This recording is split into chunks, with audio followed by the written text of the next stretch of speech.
자연으로님, 지난번에 자아가 있다고 하셨는데, 우리는 하나라고 신이 분리해서 우리가 되었나요? 상위 자아가 따로 있나요? 그래요. 참, 이런 것도 자꾸 뭔가를 이렇게 구분 지으려고 하시는데, 이런 거예요. 여기 불이 있는데, 이 불에 이제 빈 나무대를 가져와서 불을 옮겨 붙여요. 그러면 이 불은 여기서 파생되어 온 거죠.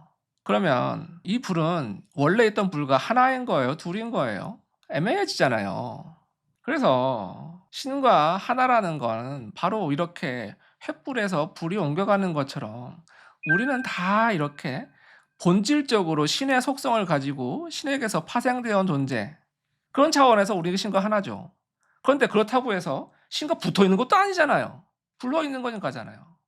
그래서 이런 영성의 세계를 이해하는데 자꾸 물질의 개념으로 이해하려고 하면 이게 이해가 안 됩니다. 때로는 하나이고 때로는 둘이기도 하고 굉장히 모순 같은 이런 딜레마 적상을 끊임없이 마주하게 돼요. 하나이자 둘이고 둘이자 하나인. 그게 뭐야? 아니 우리는 그런 물질을 본 적이 없잖아요. 하나면 하나고 둘은 둘이지. 그런데 저쪽 세계선 그런 게 아니에요. 때로는 하나이기도 하고 때로는 둘이기도 하고 셋이기도 하고 때로는 여기 있기도 하고 저기 있기도 하고 시공간을 초월해 존재하기도 하고 시간을 거슬러 존재하기도 하고 어디까지가 자아고 어디까지가 상해자고 어디까지가 신이고 이런 걸 구분짓기 시작하면 우리는 이 현실을 제대로 볼 수가 없어요.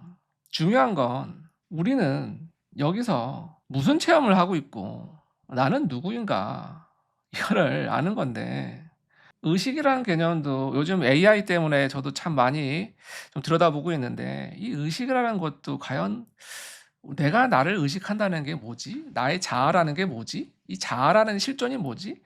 특히 이제 AI 요즘 많이 보잖아요. AI 보면서 '아 AI가 얘가 지금 자아가 있나? 얘는 감정이 있나? 얘는 영혼이 있나?' 그러면서 우리가 생각하는 이 의식이라는 건 도대체 뭐지? 영혼이라는 게 뭐지? 정말 많이 생각하게 되는데 실제로 우리 인류는 이 의식의 본질에 대해서 아직 정확히 파악하지 못했어요. 하물며 지금 이렇게 현대과학이 발전한 이 시점에도 이 AI에게 자아가 있는 건지 자아가 있다는 건 뭔지 의식이 있다는 게 뭔지 아직도 명확히 설명할 수가 없는데 우리의 의식이라는 게 우리의 그 이해 수준이 이 정도인데 과연 우리가 이거를 구분할 수 있을까요? 그래서 이런 것들을 뭐 궁금은 하죠. 누구나 호기심이 있으니까. 그런데 이런 것들을 너무 이렇게 구분지어 생각하면 뭔가 이제 우리는 본질을 놓치게 됩니다. 이제 그 제가 자주 인용하는 신과 나는 이야기에서 자주 그 언급되는 내용인데 이 저쪽 세계의 궁극의 현실이라는 거에 대해선 "너희 인간으로서는 도저히 이해할 수 없는 너희의 의식 수준과 지혜로는 이해할 수 없는 차원이 있다. 그거 이해하려고 하지 마라. 어차피 이해 못한다." 이런 얘기들이 정말 많이 나와요. 제가 그래서 가끔 드는 예가 있잖아요. 예전에 그 제인 구달인가 뭐 침팬지 연구하는 그 학자가 있었잖아요, 인류학자. 정확히 그 제인 구달 박사가 그랬는지 모르겠지만 이제 침팬지랑 하도 이제 공동 생활을 하고 연구하다 보니까 어느 정도 이제 이 원숭이들이랑 침팬지랑 이렇게 간단한 수화로 대화가 가능한 수준이 된 거예요. "배고파." "놀고 싶어." 뭐 이런 간단한 대화를 수화로 나눌 수 있는 수준이 된 거예요. 그런데 이제 이 침팬지가 수화로 인간에게 말을 걸어오기 시작하는 거예요. 니들 뭐 주머니에서 네모난 박스 같은 걸 꺼내더니 막 이야기하고 그러면은 막 거기서 뭐 소리도 나는 것 같고 누군가랑 다른 사람이랑 옆에 있지도 않은데 이야기하는 것 같고 "그거 뭐야? 나 그 원리 궁금해. 그거 좀 알려줘." 라고 얘가 수화로 물어봤다고 생각하세요, 인간한테. 과연 우리가 이 수화로 이 몇 개 안 되는 단어로 이 휴대폰과 스마트폰이 동작하는 그 핵심 알고리즘과 본질과 동작 방식을 이 수화로 이 침팬지에게 이해시킬 수 있을까요? 그냥 막연히 '이거는 그냥 멀리 있는 사람과 연결시켜 주는 도구야. 거기에 무슨 전자기적인 효과가 전파가 있고 무슨 마이크로 프로세서가 있고 거기에 LCD가 있는데 이 LCD는 전기로 동작하고 배터리는 뭐 전고체 배터리고' 이걸 어떻게 설명해요?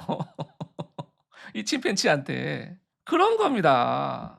우리가 이 신의 저 영적 세계를 접할 때 우리 수준이 그 침팬지 수준인 거예요. 근데 우리는 우리가 사는 세상만 밖에 안 보이니까 내가 대단한 존재처럼 느껴지죠. 왜냐하면 우리 밑에 또 여러 가지 열등한 동물들이 있으니까. 우리는 여기서 나름 대단히 잘났고 위대하고 이런 존재가 느낄지 모르겠지만 저쪽 차원에서는 우리는 침팬지도 안 되는 수준인 거예요. 그런데 이제 우리가 저 수호천사나 신들과 소통하는 채널이 열렸고, 그러면서 이제 뭔가 설명을 듣는데 이게 막 이해가 안 되는 거죠, 이게. 아니 뭐 자아라는 건 뭐고 의식이라는 건 뭐야? 영혼은 뭐야? 이 자아가 있는 거야? 상위 자아는 뭐고 영혼은 뭐야? 이러기 시작하는데 과연 우리가 이 본질을 정확히 볼 수 있느냐? 아니에요. 우리의 의식 수준은 그 절대적인 본질을 우리는 이해할 수 없어요. 그래서 제가 자주 인용하는 신간하는 이야기에서 이 앞부분에 어떤 내용이 나오냐면 이 언어로 전달되는 지식이 얼마나 빈틈이 많은지, 이 언어라는 전달 체계가 얼마나 비효율적인 전달 체계인지, 이 언어로 진리를 표현하는 게 얼마나 불가능한 일인지를 정말 많은 지면을 할애해서 설명을 합니다. 그런데 우리는 오로지 언어로만 지식을 주고받잖아요. 그런데 이 언어로는 표현할 수 없는 그 어떤 행간이 있는데, 그 행간이 너무나 넓은데 우리는 이 언어로 모든 거를 이 본질을 보려고 하니까 안 되는 거예요. 우리가 어떤 사람의 얼굴을 눈을 감고 말로만 누군가의 얼굴을 설명한다고 생각해 보세요. 그리고 다른 사람이 그 말을 듣고 그 사람의 얼굴을 똑같이 복원할 수 있을 만큼 말로 설명한다고 생각해 보세요. 그게 가능할 것 같아요? 그냥 얼추 그냥 동그라미가 있고 눈 두 개 달렸고 그 눈은 크고 작고 이 정도만 묘사하지 마치 사진 찍는 것처럼 묘사하는 게 가능할까요? 몇 날 며칠을 설명해도 정확히 묘사하는 게 힘들 거예요. 바로 우리가 사용하는 언어라는 게 이렇게 불완전한 지식 전달 체계라는 거죠. 그냥 눈으로 한번 보면 되는데, 소위 말해서 한 번 보면 될 건데 이걸 말로 전달하려면 아무리 평생을 얘기해도 이 얼굴의 모습을 정확히 묘사하는 건 불가능할 거라는 겁니다. 그만큼 비효율적인 진리를 전달할 수 있는 체계이죠. 그래서 신과 나는 이야기에서 제일 강조하는 게 뭐냐면 가장 진리를 온전히 전달할 수 있는 가장 좋은 언어는 느낌이다. 말이 아니다. 느낌이다. 체험이다. 이걸 너무나 강조합니다. 그런데 가장 마지막 수단으로 사용하는 게 언어다. 제가 이제 상담하면서 여러 가지 뭐 수호천사를 만나거나 영적 상위자를 만나거나 이런 체험할 때 많은 분들이 어떤 체험을 하시냐면 뭔가 어떤 느낌이나 이미지로 확 올라오는데 이걸 내가 말로 설명해야 되는데 참 이게 설명할 방법이 없는 난감해하는 이런 경험을 느낄 때가 참 많아요. 바로 이겁니다. 신과 수호천사와 상위자와는 우리의 느낌의 언어로 소통을 해요. 그게 영혼의 언어이기 때문에. 근데 우리는 이런 느낌의 언어를 이해하는데 낯설죠. 쉽지 않죠. 어렵죠. 그래서 이걸 언어로 번역하는 겁니다. 번역을 해서 전달하는 거예요. 말로 번역하게 되는 거죠. 근데 그 느낌을 말로 번역하다 보니까 그 실체를 제대로 전달할 수가 없는 거예요.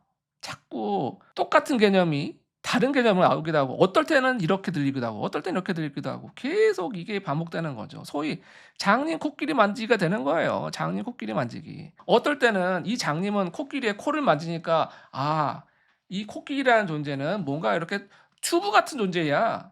근데 다리를 만지는 장님은 아니야. 이 코끼리는 온갖 나무 그루터기처럼 아주 크고 단단한 통나무 같은 놈이야. 꼬리를 만진 장님은 아니야. 이 코끼리는 회초리 같은 놈이야. 다 각자의 관찰과 지시를 얘기할 뿐이죠. 그러면 이 각자가 다 틀린 말을 했나? 아니죠. 다 각자의 진실을 얘기했을 뿐이에요. 그런데 그 어떤 존재도 이 전체를 보진 못했다는 겁니다. 우리가 영성을 접근할 때 이런 느낌으로 접근해야 돼요. 그래서 이런 걸 자꾸 언어로 분석하고 분해하려고 들면 우리는 저 멀리 신과 멀어지는 겁니다. 오히려 이 절대적인 진리와 점점 멀어지게 되는 거예요. 이걸 자꾸 언어로 말로 구분짓기 시작하면 우리는 절대로 이 전체를 볼 수가 없어요. 오히려 그럴수록 내 느낌에 집중해야 되는 거예요. 신은 느낌으로 이 느낌으로 소통하거든요. 그래서 이제 오늘 여러 가지 이제 질문들이 다 지금 여기에 걸리는 것 같아서 그래요. 너무나 많은 분들이 좀 이런 어떤 너무 언어로서 이걸 이해하려고 하다 보니까 자꾸 산으로 가게 되는 거죠. 그래서 이런 것들을 이해하실 때 너무 언어적으로 뭔가 구분하려고 나누고 분석하려고 들면 자꾸 본질에서 멀어집니다. 우리가 시를 읽었을 때 갑자기 마음을 탁 치는 그런 느낌 있잖아요. 나보기가 역겨 가실 때에는 영변의 약산 진달래꽃 나름 따라 뿌리오리다. 가시는 그 길 걸음걸음. 그런 얘기 들으면 그 뭐 느낌이 가슴을 팍 치는 게 있잖아요. 그런 느낌들 이런 느낌이 중요한데 이걸 이제 막 분석하기 시작하는 거예요. 이거 화자가 어떤 무슨 그 시적 자아가 나타나서 이 사람과의 그 애틋한 몸을 표시하는데 이거를 이런 은유법과 직유법을 사용해 가지고 막 그렇게 분석하기 시작하면 그 맛이 나나요? 그 시에 대한 맛이? 아니잖아요. 그래서 이런 영상을 접할 때 어차피 우리는 이해할 수 없는 거 이해하려고 들고 여기에 자꾸 에너지를 시작하면 우리는 본질과 멀어지는 겁니다. 진정한 본질은 우리가 지금 이 순간 이 자리에서 내가 체험하는 이 순간의 이 느낌이고 이 체험이 가장 중요한 겁니다. 이걸 통해서 '나는 진정 누구인가? 나는 나를 어떻게 체험하는가?' 이게 모든 영성과 깨달음의 본질입니다. 그 외에는 다 부차적인 거예요. 그리고 여기서 어떤 불편한 느낌이 느껴지고 불쾌한 느낌이 느껴지고 뭔가가 이질감이 느껴진다? 거기에 나의 풀지 못한 어떤 감정의 찌꺼기가 있는 경우들이 많고요. 이렇게 감정의 찌꺼기들을 찾아서 그 상처를 치유하고 정화하면 나는 투명해지는 거죠. 이제 나는 걸림이 없어지는 거예요. 그물에 걸리지 않는 바람처럼 무소의 불처럼 혼자서 가게 되는 거죠. 걸림이 없게 되는 거예요. 대자유를 느끼게 되는 거죠. 이런 게 바로 우리가 진정 영성을 접하는 참 자세인 겁니다. 자꾸 뭔가 이렇게 그 지적으로 언어적으로 접근하면 산으로 가게 되는 거예요.